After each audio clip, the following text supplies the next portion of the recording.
Selamat datang di layanan orientasi, program studi, bimbingan dan konseling Fakultas Keguruan dan Ilmu Pendidikan Universitas Slamet Riyadi Surakarta. Dalam video ini, kami akan mengajak kalian untuk mengenal lebih dekat lingkungan program studi, memahami proses pembelajaran, serta mengetahui peran penting bimbingan dan konseling. Video ini merupakan simulasi layanan orientasi yang dibuat guna memenuhi tugas mata kuliah, teori dan praktek layanan bimbingan dan konseling.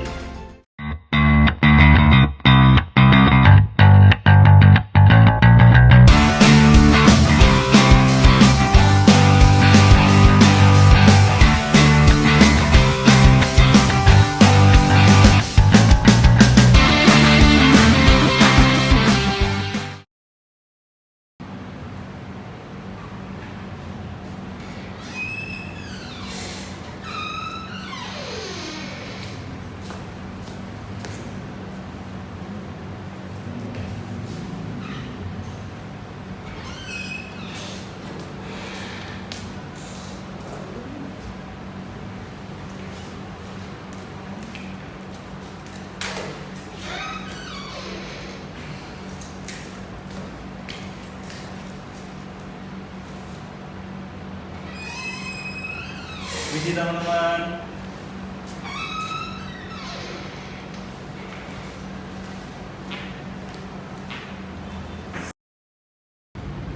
Ya, assalamualaikum warahmatullahi wabarakatuh. Waalaikumsalam warahmatullahi wabarakatuh. Selamat pagi teman-teman. Sebelumnya perkenalkan, saya Septian Bimo Indra. Bisa dipanggil Pak Septian. Di sini saya selaku asisten prodi akan memberikan suatu pelayanan orientasi untuk teman-teman mahasiswa baru yang datang di bidang kondisi ini. Nah, karena saya belum kenal sama teman-teman, alangkah baiknya kita kenal dulu. Ya, mungkin bisa dimulai nanti dari Mas.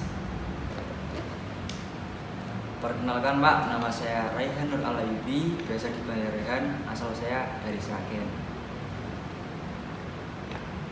Perkenalkan Pak, saya Bastian Haji Saputra, biasa dipanggil Bastian, asal saya dari Sukoharjo.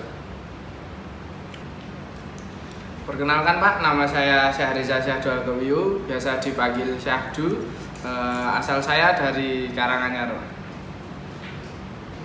Baik, saya ucapkan terima kasih atas perkenalannya kepada Mas Rehan, Mas Bastian, dan juga Mas Abdul. Di sini saya akan memberikan suatu layanan orientasi pada teman-teman agar lebih tahu seperti apa tuh program studi bimbingan dan konseling di Universitas Slamet Riyadi ini. Nah, sebelumnya apakah ada yang tahu bimbingan dan konseling itu apa? Gak tahu Pak, apa sih itu bimbingan dan konseling? Baik, terima kasih atas pertanyaannya pada Mas Syahdu ya tadi. Nah, apa sih bimbingan dan konseling itu? Biar teman-teman tahu wilayah orientasi ini, biar kita sedikit mengenal apa itu bimbingan konseling. Kita sedikit. Nah, bimbingan dan konseling adalah suatu layanan atau proses pemberian bantuan kepada individu untuk memahami diri sendiri, mengatasi masalah, serta mengembangkan potensi yang dimiliki, baik dalam aspek pribadi, sosial, belajar, maupun karir, Mas Abdul.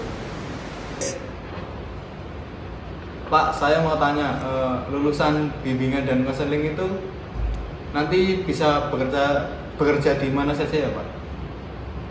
Ya, pertanyaan bagus sekali dari Mas Bastian ya.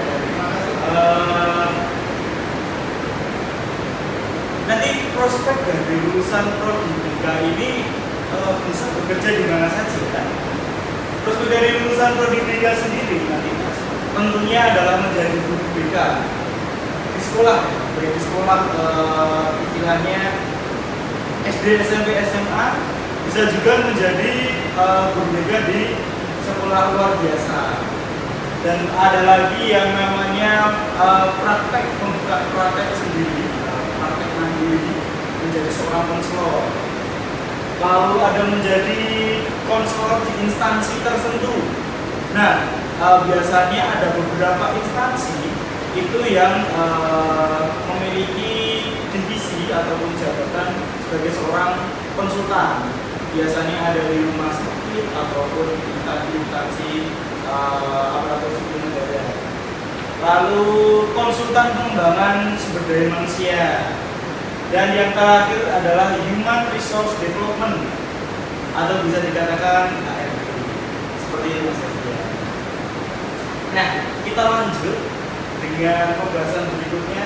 Apa sih fasilitas yang ada di Prodi BK Universitas Salamudiyadi ini? Nah, tentunya ruang kaprodi ataupun ruang dosen, ruang kelas. Alhamdulillah seluruh kelas yang ada di Universitas Salamudiyadi khususnya di Prodi BK ini ber-AC dan ada dingin juga. Lalu ada laboratorium BK, ada ruang observasi dan juga sekretariat himpunan mahasiswa yang tentunya ada di program studi bimbingan dan konseling. Izin bertanya Pak, apa saja yang kita pelajari saat kita melakukan perkuliahan Pak? Baik, terima kasih Mas Rian atas pertanyaannya ya. Apa saja sih yang akan kita pelajari di dalam perkuliahan program studi bimbingan dan konseling? Nah, di sini Mas. Apa saja yang dipelajari di dalam program studi bimbingan dan konseling? Tentunya yang pertama adalah teknik-teknik mengenai bimbingan dan juga konseling. Lalu ada psikologi perkembangan. Tentunya psikologi perkembangan peserta didik ataupun manusia. Lalu ada komunikasi interpersonal dan juga praktek bimbingan dan konseling. Pak, bagaimana kualifikasi dosen-dosen di Prodi BK ini, Pak? Nah, pertanyaan bagus tadi ya dari teman-teman. Bagaimana sih kualifikasi dari dosen-dosen bimbingan konseling di Universitas Salamudiyadi ini? Nah, berikut akan Bapak paparkan susunan struktur organisasi dari program studi bimbingan dan konseling. Yang pertama ada Kaprodi atau Ketua Program Studi, ada Bapak Ahmad Jawandi, Sarjana Pendidikan Magister Pendidikan. Yang kedua ada Sekretaris Prodinya atau Sekprodinya Bu Linda Dwi Solikah, Sarjana Pendidikan Magister Pendidikan. Lalu ada Ketua Lab ataupun Kalebnya, ada Profesor Dr. Hera Heru Sri Suryanti, Sarjana Pendidikan Magister Pendidikan. Dan ada jajaran-jajaran dosen program studi bimbingan dan konseling. Yang pertama ada Bapak Eko Adi Putro, lalu ada Bapak Rizky Nur Prakoso, ada Bapak Taufik Sani Santoso, ada Ibu Lydia Ersta Kusumaningtyas.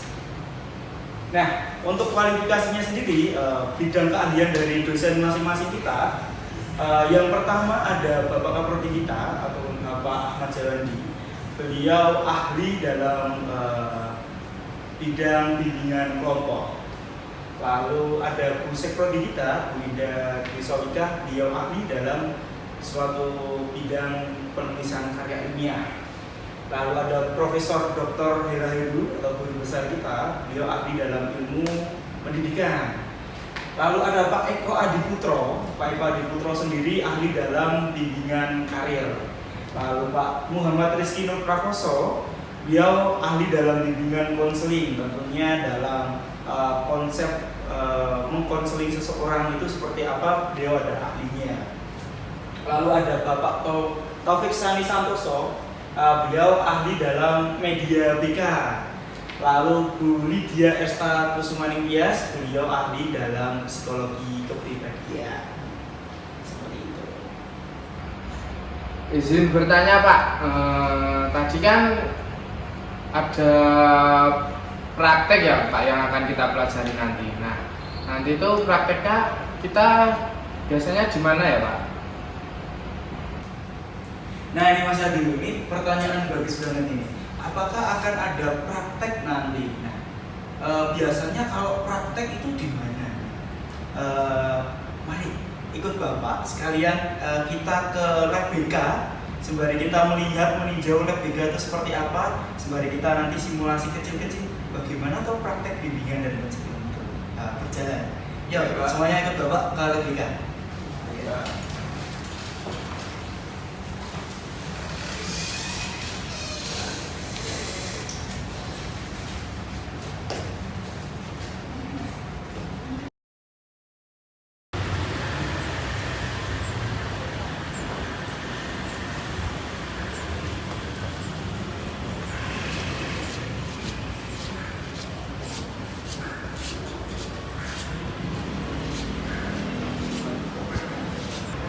Wah, kita ternyata bakal ada praktek juga ya.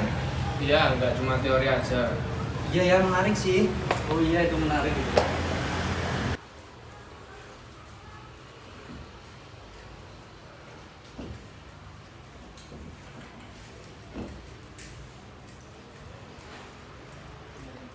Permisi Pak. Permisi Pak. Pak.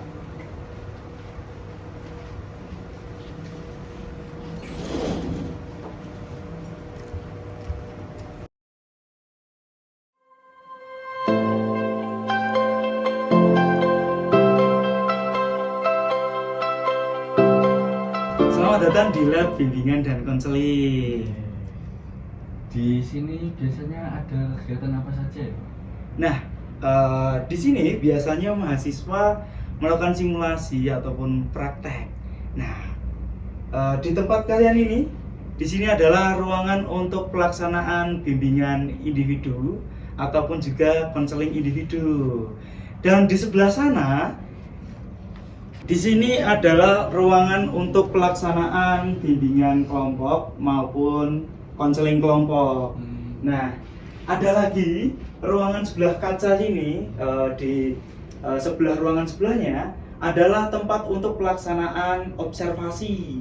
Jadi ketika ada teman-teman yang melakukan simulasi maupun praktek, baik bimbingan kelompok maupun konseling kelompok, konseling individu maupun bimbingan individu, teman-teman yang sedang melakukan observasi bisa melihat dari ruangan sebelah ataupun di sebalik kaca seperti itu.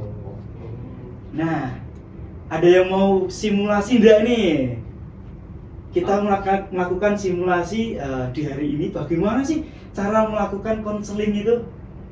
Mau Pak? Mau ya? Mau. Mau. Yuk kita coba simulasi hari ini ya. Ya. Nah, di sini kita akan melakukan simulasi sederhana mengenai apa itu tuh konseling. Nah, konseling itu bagaimana berjalannya? Mungkin biar kalian nggak penasaran ya. Kita simulasi singkat saja. Mungkin ada yang mau simulasi nih. Mungkin siapa yang mau? Saya boleh Pak. Oke, Mas Yadu ya. Oke, sebelum itu Mas Yadu, Bapak boleh bertanya nih. Apa sih permasalahan yang sedang dihadapi Mas Yadu mungkin akhir-akhir ini? Saya mau konsultasikan ya Pak. Karena ini saya baru masuk kuliah dan saya suka kegiatan berorganisasi. Saya ingin ikut sebuah organisasi nih Pak, tetapi saya takut tidak bisa mengatur jadwal antara belajar dan ikut organisasi seperti di waktu SMA Pak. Oke. Sebelum itu Mas Yadu, apa ya? Bapak boleh bertanya ini, organisasi apa yang mungkin diminati Mas Yadu di perkuliahan ini Mas Yadu? Yang menarik perhatian saya baru BEM sih Pak. Oke, BEM ya. Mungkin perlu disadari Mas Yadu, BEM itu adalah organisasi tingkat universitas.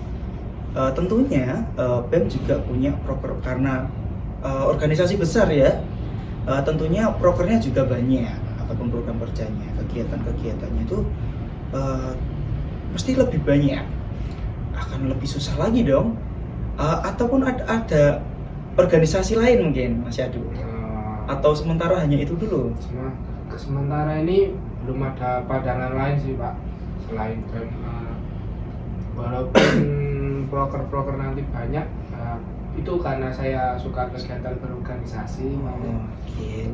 nggak terlalu masalah sih. Oke. Tapi ya itu tadi, Oke. saya takut nggak bisa mengatur jadwal untuk belajar dan berorganisasi. Oke, ya positif sekali sebenarnya Mas Ado ini ya. Kegiatan organisasi sendiri menurut Bapak juga nggak begitu jelek. Itu adalah suatu kegiatan yang bagus, tentunya untuk meningkatkan soft skill ya Mas Ado, baik dari leadership ataupun problem solving ataupun yang lainnya tentunya dalam berorganisasi. Bisa juga yang namanya public speaking, kita bisa berlatih di situ. Akan tetapi dari pengalaman Mas Syahdu sendiri, tentunya Mas Syahdu juga pernah mengikuti organisasi enggak nih di SMA dulu? Pernah sih Pak, dulu waktu SMA saya ikut OSIS. Nah, OSIS tentunya OSIS juga organisasi besar, ya kan Mas? Dulu Mas Syahdu bagaimana cara mengontrol waktunya ketika di SMA? Dulu sebenarnya saya waktu SMA juga kesusahan mengatur jadwal sih Pak, sehingga saya dulu berkonsultasi pada guru BK saya tentang masalah tersebut dan dibantu dibuatkan jadwal belajar sih Pak, agar tidak bertabrakan jadwalnya dengan organisasi. Oke. Nah, ini berarti Mas Syahdu kan dulu sudah punya yang namanya penyelesaian suatu masalah ini ya Mas Syahdu. Ini kan masalahnya hampir sama. Mas Syahdu sulit untuk mengatur jadwal belajar dan juga jadwal kegiatan Mas Syahdu ketika berorganisasi. Menurut Bapak gini aja Mas Syahdu, karena Mas Syahdu mungkin sementara baru satu yang akan diikuti ya Mas Syahdu, Mas Syahdu bisa buka lagi ya jadwalnya dulu belajar, ya kan? Mas Syahdu tulis itu kegiatan Mas Syahdu dalam perkuliahan atau kegiatan mata kuliah Mas Syahdu yang akan dihadapi nanti, dan juga jadwal-jadwal proker yang dihadapi Mas Syahdu nanti. Mas Syahdu bagi dulu proker apa saja sih nanti yang akan dihadapi, yang mungkin dalam arti Mas Syahdu sebagai penanggung jawab atau mungkin yang lainnya bisa di list dulu, dan juga jadwal-jadwal perkuliahannya, kapan Mas Syahdu akan mengerjakan tugas, kapan Mas Syahdu akan belajar dalam mata kuliah tersebut, itu ditulis dulu di jadwalnya, nanti diatur sesuai jadwal seperti yang sudah dibuatkan oleh guru BK Mas Syahdu. Menurut Bapak lebih baik itu daripada nanti Mas Syahdu lepas dari jadwal tersebut, nanti beradu dengan jadwal kegiatan, pasti Mas Syahdu juga akan kewalahan. Gitu ya Pak. Tapi nanti misal saya ada organisasi lain yang tertarik lagi nih Pak, gimana ya Pak kalau saya misalnya ikut lebih dari satu organisasi? Oke, ikut lebih dari satu organisasi ya Mas Syahdu. Menurut Bapak gini aja Mas Syahdu, Mas Syahdu boleh mengikuti lebih dari satu organisasi jika dirasa Mas Syahdu mampu, terutama dalam mengelola manajemen waktu ya Mas Syahdu, mengelola waktu jadwal belajar ke kegiatan. Kalau Mas Syahdu itu nanti bisa mengatur jadwal kegiatan Mas Syahdu yang bertabrakan dengan jadwal kuliah, menurut Bapak tidak masalah. Tapi kalau jika itu masih bertabrakan dan Mas Syahdu belum bisa mengelola waktunya, lebih baik sementara satu dulu Mas Syahdu. Dan kalau dari Mas Syahdu sendiri bagaimana? Kalau menurut saya sendiri ya seperti yang Bapak bilang tadi, selagi saya masih bisa mengatur waktu sih nggak masalah sepertinya ya Pak. Iya, betul. Untuk sementara ya mungkin saya hanya akan ikut satu organisasi dulu. Misal nanti kita lihat ke depan saya tidak terlalu sibuk, mungkin saya bisa mengikuti organisasi yang lain lagi sih Pak. Oke, bagus sekali sih Mas Syahdu. Jadi sudah temu solusinya ya Mas Adi. Jadi seperti itu teman-teman, simulasi yang namanya konseling itu cara sederhananya saja ya teman-teman. Nanti kalau lebih kompleks seperti apa, teman-teman akan belajar bagaimana nanti simulasi ataupun praktek secara langsung bimbingan dan konseling ketika teman-teman sudah menjalani perkuliahan bimbingan dan konseling ini. Berarti ini tidak sesederhana itu ya Pak? Ya. Butuh keterampilan. Butuh keterampilan juga, butuh keahlian. Makanya dari awal tadi Bapak jelaskan bimbingan dan konseling itu apa toh? Nah, bimbingan dan konseling itu maaf Bapak ulangi lagi ya, suatu proses ataupun layanan yang diberikan oleh seorang profesional atau konselor atau minimal adalah sarjana S1, dan untuk membantu perkembangan seorang individu manusia ataupun seorang siswa guna mengembangkan potensi dalam dirinya ataupun menyelesaikan masalah yang sedang dihadapi. Seperti itu teman-teman. Nah, Oke, baik Pak. Jadi saya sekarang lebih paham tentang apa itu bimbingan dan konseling. Nah, melalui layanan orientasi ini diharapkan teman-teman di sini siap untuk menjalani perkuliahan. Tentunya agar lebih mengetahui juga seperti apa program studi bimbingan dan konseling, dan juga mengetahui peran BK itu seperti apa. Dan saya juga lebih siap Pak untuk menjalani perkuliahan. Semoga dengan layanan orientasi ini teman-teman bisa lebih siap nanti ke depannya dalam menghadapi perkuliahan bimbingan dan konseling. Nah, mungkin cukup itu ya teman-teman yang dapat Bapak sampaikan. Kita sudahi pertemuan kita ataupun orientasi kita pada hari ini. Sampai jumpa nanti ke depannya di perkuliahan kalian. Saya ucapkan terima kasih. Wassalamualaikum warahmatullahi wabarakatuh. Waalaikumsalam warahmatullahi wabarakatuh. Setiap langkah kecil yang kita mulai hari ini akan membawa kita menuju tujuan yang lebih besar di masa depan. Semoga layanan orientasi ini bisa menjadi awal dari perjalanan yang penuh makna di dunia bimbingan dan konseling.